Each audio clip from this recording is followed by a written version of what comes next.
بسم اللہ الرحمن الرحیم الصلاۃ والسلام علیک یا رسول اللہ۔ اللہ رب العزت نے اپنے حبیب نبی اکرم صلی اللہ تعالی علیہ وآلہ وبارک وسلم کو متعدد اور بے شمار کمالات عطا فرمائے۔ ان کمالات میں سے ایک کمال یہ تھا کہ پیارے مصطفیٰ علیہ الصلاۃ والسلام نے رب کے جلوے کو دیکھا۔ اب رب کے وجود اور جلوے کو دیکھنے کی دو صورتیں ہوتی ہیں۔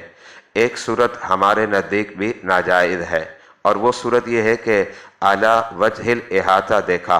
اعلیٰ وجہ الاحاطہ کا مطلب یہ ہے کہ نگاہ مصطفیٰ علیہ الصلاۃ والسلام نے رب کے جلوے اور وجود کا احاطہ کر لیا۔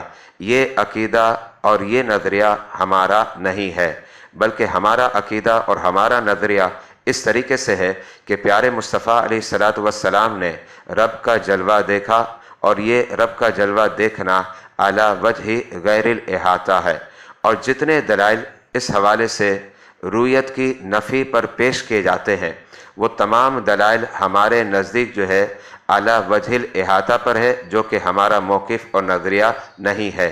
اعلیٰ حضرت امام اہل سنت فاضل بریلوی علیہ رحمۃ الرحمن نے فتاوی رضویہ کی جلد جو ہے 29 اور صفحہ نمبر 336 میں ایک عبارت لکھتے ہیں اور فرماتے ہیں، احادیث صحیحہ میں رویت کا اثبات بے معنی احاطہ نہیں کہ اللہ عز و جل کو کوئی شے محیط نہیں ہو سکتی، وہی ہر شے کو محیط ہے۔ اس عبارت سے واضح ہو گیا کہ ہمارا موقف جو ہے کہ نبی اکرم علیہ الصلاۃ والسلام کو جو دید اور رویت حاصل ہے وہ اعلیٰ وجہ غیر الاحاطہ ہے، اور اعلیٰ وجہ الاحاطہ ہمارا ہرگز موقف نہیں ہے۔ اچھا، اب اس کلپ میں نے اہل سنت و جماعت کا موقف واضح کر دیا۔